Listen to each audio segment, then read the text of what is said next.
Two. Hello, everyone. We are here with another session of Ask NP Deidre, nurse practitioner Deidre. We recently had an episode where we talked about hormone therapy and this new BHRT therapy, and we got quite a few questions and interest following that episode. So we decided we were going to have a follow-up episode to have nurse practitioner Deidre answer a few more questions that came in that we didn't address during that first episode. But you can find that episode on YouTube if you have not seen it and you want to get the real basics of BHRT and what we talked about back then, at youtube.com/the @ NP Deidre, Deidre, or go to youtube.com/the @ the way to my heart. But make sure you subscribe to our channels for great new content almost every single day. And at least on Deidre's, we're going to get her moving, putting more and more content up there. But at the very least, she's got new content up there in partnership with the Global PAD Association every week, such as this particular episode where we are talking about hormone therapy. So nurse practitioner Deidre, thank you so much again for graciously donating your time and answering more questions about hormone therapy. We really appreciate you. You're welcome. And I knew that our first episode would cause a lot of conversation, right? It's something that women are really interested in knowing about their body, and we don't talk about it enough. So I'm happy to continue this conversation.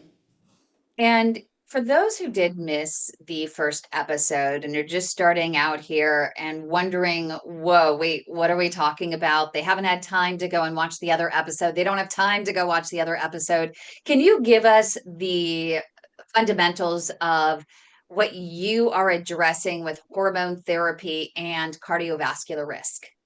Yeah, so our last conversation really kind of dove into bioidentical hormone replacement therapy, looking into how is it a safer option? What are your options if you have cardiovascular disease?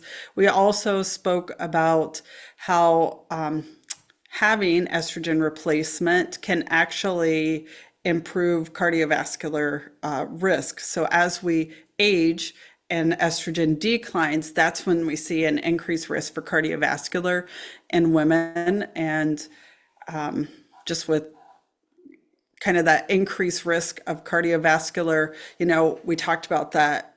What's the best window for us to take hormone replacement therapy to get the most benefits for the cardiovascular disease and things like that? And that's within that 10-year window. If we start HRT, then looks at that vascular stiffness. And so we have the most benefit in that window of 10 years of starting things to improve our cardiovascular. So the 10-year window, is that when around menopause, when menopause begins? So it's kind of 10-year before and after you have that kind of time frame? Or is Actually, it 10 years after? yeah, it starts. So menopause is considered 12 months without a menstrual cycle. So it's a retrospective thing. We look at like when did you stop cycling? And so you have 10 years from the time you stop cycling to really optimize what hormones can do for you if you started in that 10 years. That's not saying that you can't start it after the 10 years, but the studies are showing if you want the most cardiovascular benefit, and that's what we're talking about here, you need to do that within that 10-year window to optimize that. Okay, so we have quite a few people I'm watching online right now, just popping on. Lots of incredible ladies, Patty and let's see, Elk and Crystal. And so for those of you just tuning in, we are talking about hormone therapy and cardiovascular risk. And what nurse practitioner Deidre was just talking about is making sure that you hit that 10-year window following menopause to really get the most benefits of this hormone therapy. Now, talk about BHRT. So bioidentical hormones, they are why they're called bioidentical is the molecule of the hormone is identical to the molecule our body naturally makes. Okay. And it's both estrogen and progesterone, like that you have, they're in two different forms. Right. So we hear a lot about estrogen. People, it gets a bad rap for a lot of things, but estrogen is needed for many things. It's needed for our bone. It's needed for our cardiovascular. It's what keeps us youthful. And then progesterone, they're like brick and mortar. So you need progesterone. It's the calming hormone. It has a calming effect on the body.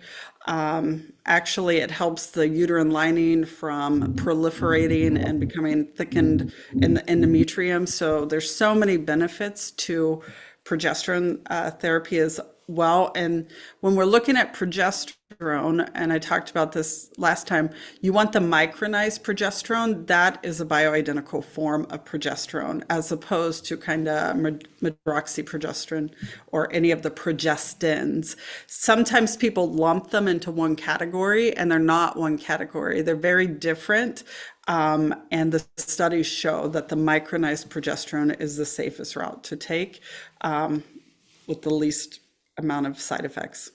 Okay, so the type of doctor that you can talk to about going on hormone therapy, initially, we always want to say also always talk to your cardiovascular doctor as well to make sure it's right for you, and possibly even a hematologist, which we'll get to in a moment.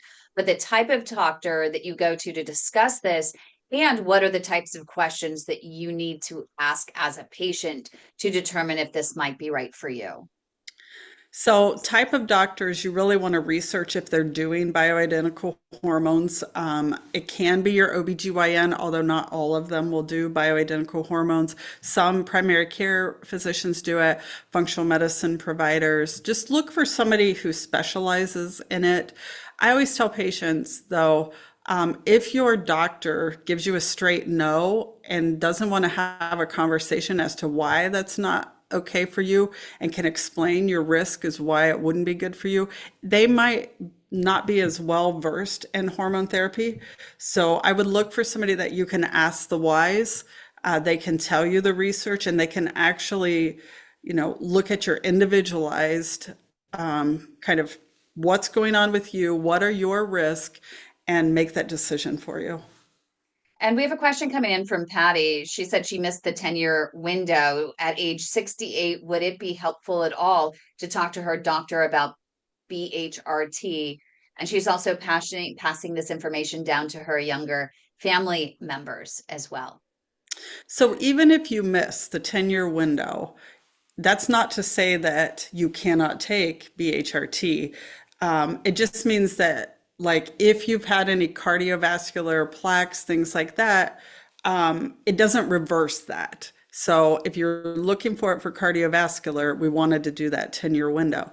On the other hand of that, when we're looking at BHRT and we're looking at youthfulness, longevity, things like that, it is, in many women, it's safe to do BHRT, especially if it's a topical, like a patch, a spray, a gel, things like that. Like, I would talk to somebody, especially if I'm having fatigue. I have many patients who just live such a vibrant life because they take a little bit of hormone therapy to kind of help with that.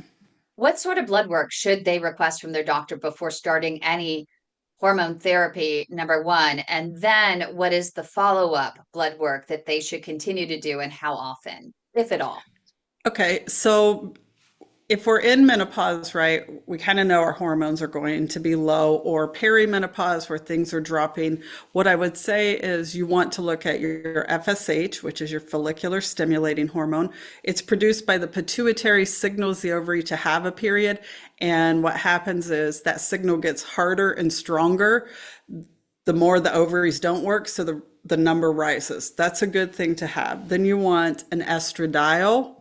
You want a progesterone, you want a testosterone free and total. I like to add DHEA sulfate because DHEA is made in the adrenals. And when we go through menopause, our hormones, what we have that's being produced is actually in our adrenals. So you need to look at DHEA and Some people will do sex hormone binding globulin, especially if somebody's in that perimenopause, meaning that they're still having some cycles, but they're irregular. They're maybe experiencing hot flashes, things like that. And then the next level for our women who have a history of cardiovascular, I would really look into those extensive lipid panels with an NMR because you want to look at the particle size. You want to know apolipoprotein B, like what's your risk of clotting, things like that.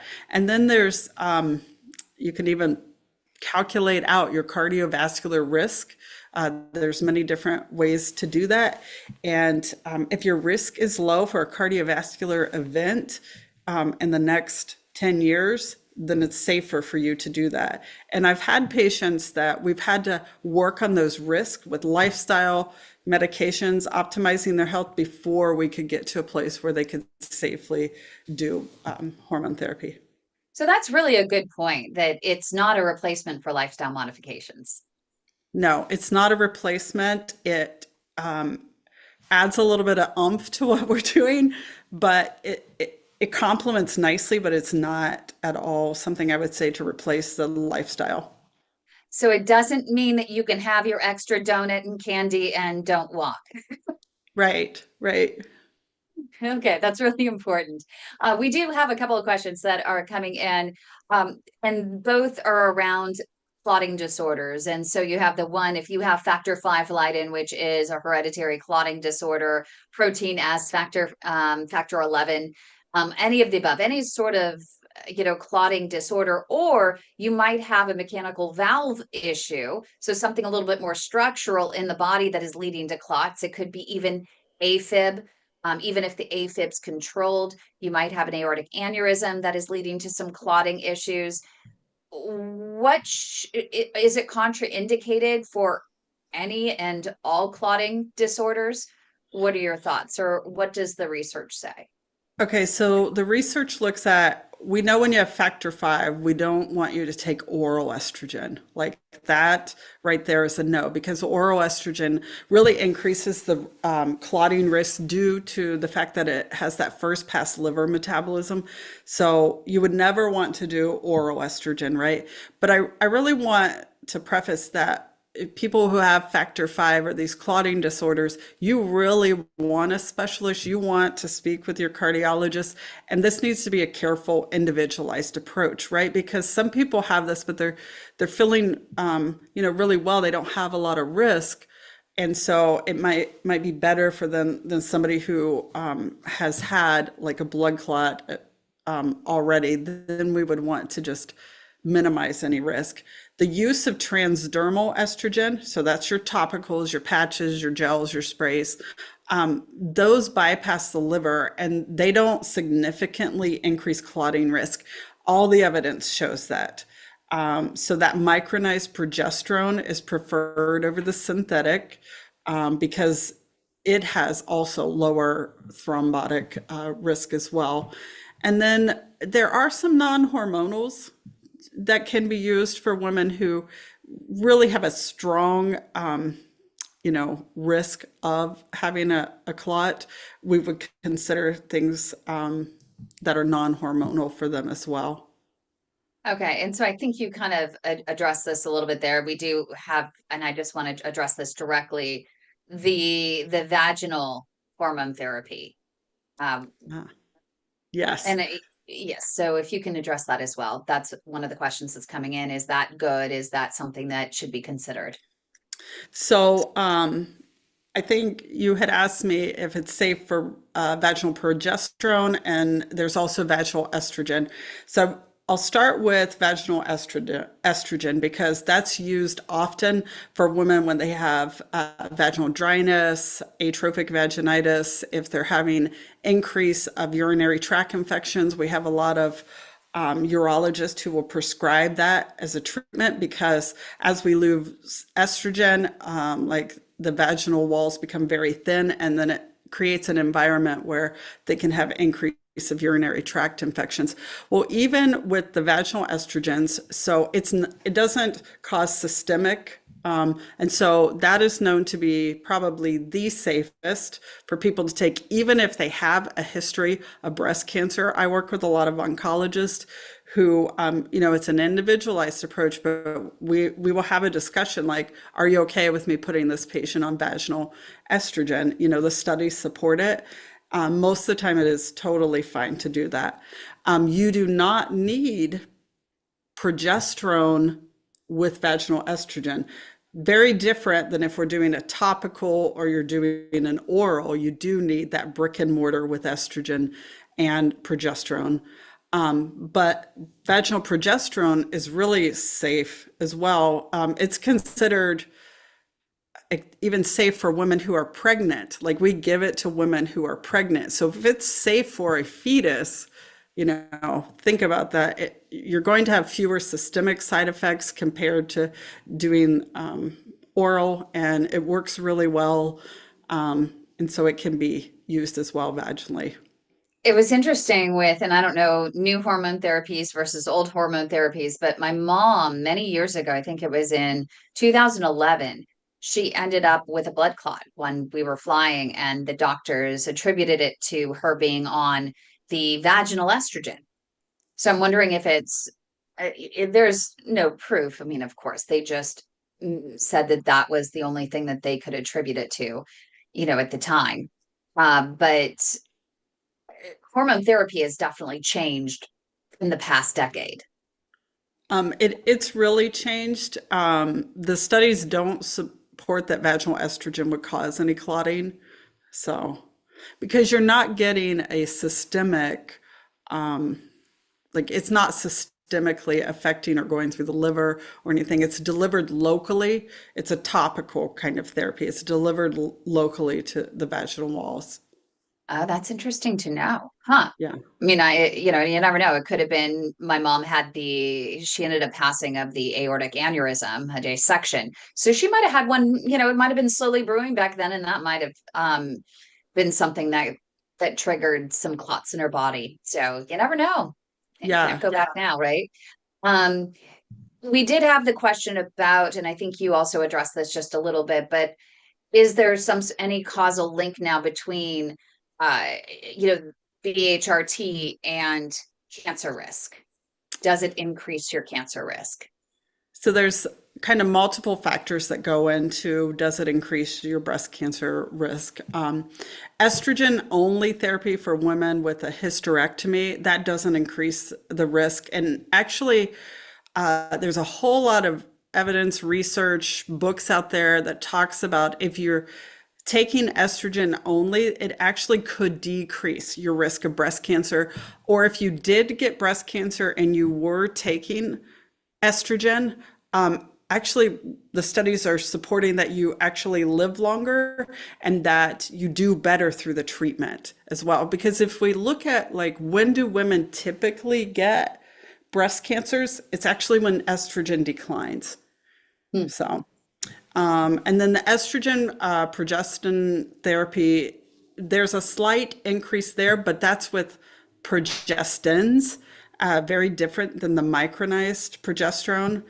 And then women who have a history of breast cancer, that's really a very individualized, talking through the oncologist, seeing if it was an estrogen positive breast cancer or if not, looking at transdermals or even the vaginal that can be helpful. And there's many like non-hormonal treatments also if they're having menopausal symptoms that can be offered for people who have a history of breast cancer. And then that reanalysis of the WHI study found that women who were between the age of 50 and 59 with estrogen only therapy reduced breast cancer. So when we're looking at the studies, it's looking positive that it's beneficial. And I want to remind everyone that we are taking questions from our live studio audience that's here. If you have a question, go ahead and raise your hand or in the chat, say, hey, I have a question, and we'll let you unmute and you can ask your question of nurse practitioner Deidre about hormone therapy. We're also taking questions. We have Josh that is manning our YouTube, our amazing YouTube producer. So if you are on NP Deidre's YouTube channel, or you're on the Way to My Heart's channel, he's monitoring. Write your questions in, and hopefully we can get to them as well. We will do our best. We do have one that's coming in from Facebook, so keep those questions coming in. We had one from Patty, and we have another one coming in from Bambi. Will this type of hormone therapy help with dryness down in the vaginal area? Yes, it actually will. Now, I always tell people if they're experiencing vaginal dryness, actually, you can couple therapies. You can do the vaginal and the topical as well to kind of help improve that. And also, there's several vaginal therapies. We can use DHEA, which is a pre-hormone. DHEA can be used every day. If we use vaginal estrogen, we're using it like twice a week. And if we are using a non-hormonal, there's a great company out there that makes hyaluronic acid vaginally, and that can help with the dryness as well. So you have lots of options for that. And the hyaluronic acid, you don't even need a prescription for. So, Okay, I think I'm just checking to make sure and see what other questions we might have. We have another question coming in about whether or not hormone therapy such as BHRT are actually covered by most Medicare plans. Any so insurance? that's, yeah, that's a really good question. So it's always insurance dependent and everything.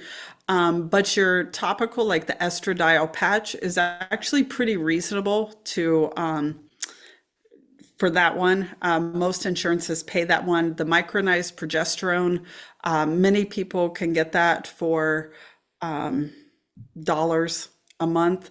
I Mhm. will tell you there's a pharmacy, Marley Pharmacy, that you can send to and pay a cash price. It's really cheap for these as well if your insurance is a little high for those, but most insurances will cover it, and especially the vaginal estradiol. I mean, it's been around a long time and it's really well covered. It's some of the newer therapies that, or the name brands that are not covered well, but there's lots of options out there that are in the generic family. And Carol is asking, what are the side effects of BHRT therapies versus other hormone replacement therapies? Um, if we're talking about other hormone therapies, such as like your oral estrogen, like the conjugated equine estrogen, I don't really recommend those because of the risk of clotting with that. The side effect profile for anybody, as we're optimizing hormones or anything, what we need to look for is vaginal bleeding. Like some people could have vaginal bleeding or they could have a little bit of increased breast tenderness. Usually that goes away in about a week or two. If you have vaginal bleeding, it may mean that you need more of the progesterone piece of things. So you need to work with somebody who can kind of navigate that for you. And I will say the biggest things, like I started estradiol myself. I had a little bit of a headache, so I tweaked it to a compound because I didn't like the way I felt at first when I started it. And like the compounded one that has kind of a combination of estradiol and estriol, so that's two of our hormones, actually made me feel so much better. And I felt like decreased inflammation and everything. So if there's a little bit of a side effect with something, just know that we can switch it and we can look at it differently. And G Girl is asking about whether or not if you have a history of a stroke. You mentioned the blood clots, right? So it could be ischemic or it could be related to clots. But if you've had a history of stroke or certain types of heart or liver problems, she's saying that she has fatty liver. Would she be a candidate? She's only 56. So with her, we'd want to take the labs, calculate out the risk of cardiovascular event happening in the next 10 years and make the decision based on that. Because it's very individualized. I will say I have had patients be able to do topical and even in really low doses. But it's really, you want to talk to somebody who can look at your individualized risk and kind of make sure that your risk of cardiovascular without it is lower now, um, being on treatment and everything. And she's following up asking, so if she does end up on hormone therapy, such as BHRT, how long can she safely be on hormone replacement therapy? So there is no like end date for it. You can safely take it. Many women take it throughout their lifespan. It just depends. I do recommend when we talked about the monitoring, if you're on BHRT, you want to continually monitor. And a better way to monitor after you start BHRT is a salivary or dried urine test, just because it kind of shows the metabolites and everything. But I have women in their 70s still on a little bit of BHRT. Many women, as they age, use the vaginal estrogen and they ongoing use that. And how do you tell if BHRT, or is it just HRT or BHRT? I keep calling it BHRT. That's how we So, started our last show. So, yeah, BHRT is the bioidentical part of it. HRT would include the ones that are not bioidentical. okay. So with BHRT, how do you tell if you have the right dose? So I like to look at some of the salivary testing or dried urine. And so it gives us a range of what's appropriate for your age, and menopause. And then we know treatment. We're not trying to get you at an estrogen level when you were in your 20s. Another way to look at it is, remember I talked about in the beginning that FSH, follicular stimulating hormone. When we look at that through a blood draw again, it actually should lower a little bit if we're on an appropriate BHRT for a patient. And then we look at like, are you feeling improved? How's your energy? How's your sleep? How's your mood? Your symptoms should improve as well. There's a menopausal quality of life kind of questionnaire out there. I always tell people, take that questionnaire, learn about yourself, see where you are. And if we implement some sort of therapy, that should improve. So, Okay. And Bambi wants you to go over DHEA again because she missed that. okay. So DHEA is a pre-hormone. It's made in the adrenal glands. So when we go through menopause, our hormones are made. Basically, we do get a little bit of estrogen from our adrenal glands. So DHEA converts to testosterone and then through an enzyme called aromatase makes a little bit of estrogen. So people with a higher risk of like clotting, things like that, or where we feel a little bit more like, oh, should they not have anything? But we know that they need something because they're not feeling well. So we can go downstream because even though there's a little bit of conversion to estrogen, it's not like giving estrogen. So it's a pre-hormone. Many women take it orally. It can help with stress. It can help with hot flashes, night sweats. It can help with your sex drive. It can help with vaginal dryness. So there's several ways to take DHEA. And it's actually not even a prescription, but I would say like talk to your doc about it too. Women who are perimenopause need very little of that. Women, once we go through menopause, we may need just a little bit more, but I find there's a sweet spot between 10 to 25 milligrams for most women does the trick. Yeah, because her follow-up question, she's like, Bambi says, I just want to do something that I don't have to go to the doctor. So it Yeah, sounds like that's something you would suggest always checking with your healthcare team, which reminds me to make sure that you know that you are not to act on any information provided here. This content is for educational, informational purposes only. Our content is designed for you to be more informed so you can have a more productive and satisfying conversation with your own doctor. So make sure do not act on any information provided here without the explicit consent of your own healthcare team that knows your situation best. So with that being said, Bambi doesn't want to go to the doctor. She just wants to do things on her own. If you want to do things on your own, what do you think? Well, I would say most of us providers have a patient portal where you could ask a question, just be like, I'm considering starting a supplement of DHEA. And I just, want to ask about that. Is that okay with you? Or just, if you have a good relationship with your provider, that's key anyways, being able to ask those questions. But we have the patient portal for those little questions where we can, you don't need an appointment for. Like, it's just like, oh yeah, DHEA, yeah, go for it. I haven't had anybody whose provider said no to DHEA. Even my patients who see oncologists for like blood disorders, things like that, they are able to take DHEA. But I still always preface by saying, like, have that good relationship with your provider, Yeah. and always say, hey, what do you think about me starting this supplement? But it's always good. I mean, not just your doctor, but sometimes it's easier to talk to a nurse practitioner that might have more time to spend with you and have a grander discussion. And nurse practitioners by trade, their education is all about educating.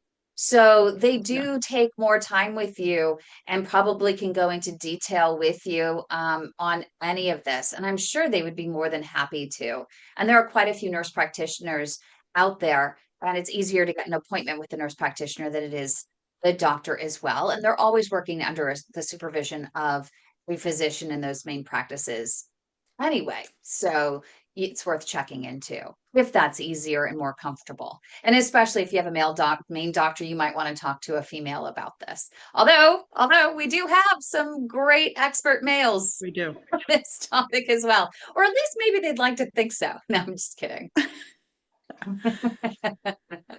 So, any final questions coming in? Bambi says she's looking online right now for DHEA. Is there any particular brand that you look at when it comes to supplementation like this? I know that So there are favorite I do brands that have top brands that I like for sure. and can you talk Um, about why they're the top brands for you or what you look for as well? so you want pure sourcing of things. That's what we look for. We want to make sure like the fillers, like it's just like with generic medications, some of the fillers can cause people to have issues as well. And so looking at kind of certified products that way that are higher. And so when we look at that, some of the ones that you can get online are like Pure Encapsulations is a great brand, Designs for Health, Metagenics, Orthomolecular, um, Biotics, Quicksilver, like all those companies have been vetted um, for their high quality and sourcing and their products. And so even because in our country, supplements are FDA approved. They don't FDA approve any of them. And so it's not, some of them, what they say they have in it, like the milligrams, might not actually be the milligrams. So these companies, like they go this extra to make sure what's in the product that they say is in a product is actually there. So if you were to test the product, it would show like it's 10 milligrams of DHEA, where if you got it over the counter, it may say 10, but it might be 5. And we see this all the time with vitamin D. Yes. And, Tammy wants to know, she said that she is a person of color. Is there any difference in terms of dosage that you find for people of color? Um, no, dosing wise, that's not it. It's typically our age that would be like why we would need a little bit more of the DHEA. Are we talking DHEA or are we talking? Uh, General, sorry, BHRT. Okay. So, and then with BHRT, so I have a little bit different approach. I believe everybody should start the lowest dose that's effective for them. And so we can titrate up from the lowest dose of a topical or anything because it's not a one size fits all. Some people just need a little bit, and some people need a full milligram or zero point 0.1 of that. So it just depends on the person's. I would have that conversation about starting at the lowest dose and then increasing it to the dose that's right for you. And then as you go through menopause, might be need a little bit more in those first 10 years, and then you start to back down a little bit. It's always the lowest dose that's most effective for you. Fantastic. I think we exhausted all of the questions that are out there. Yeah, I That was quite a appreciate few. That all was of them. that was a lot more than we expected. Is there any other information that you want to provide, just to wrap things up on BHRT and hormone therapy, cardiovascular risk, all of the above? And I know that I want to make sure to close with where people can follow more of your content again as well for those just tuning in. Well, in my opinion, hormone replacement has been unfairly vilified due to its misinterpretation when we had those early studies by the WHI, right? And we know that current evidence supports a more nuanced approach when we initiate BHRT, and it needs to be tailored to the individual. And so, as a healthcare provider, it's really our role to educate and empower our patients, and there should be shared decision making when it comes to BHRT because quality of life is really important. And so we look at your individualized risk, educate you on it, and have shared decision making. I think that's so important in anything we're navigating in healthcare. Fantastic. Well, thank you so much, Nurse Practitioner Deidre, for joining us again for another conversation on hormone therapy because your first live video with us was incredibly popular and it generated quite a few questions. As you could see, we had to do a whole second show on it, and so many people joining in to ask more and more questions. Who knows? We might even need a part three. But if people want to follow your channel and see when more content is being posted, make sure that you subscribe to Nurse Practitioner Deidre's channel. That is youtube.com/the NP Deidre, Deidre. You can also find her content on the Global PAD Association's YouTube channel under the way to my heart. That would be youtube.com/@ the way to my heart. Make sure to like this video and subscribe to the channels. And I hope you have a great week.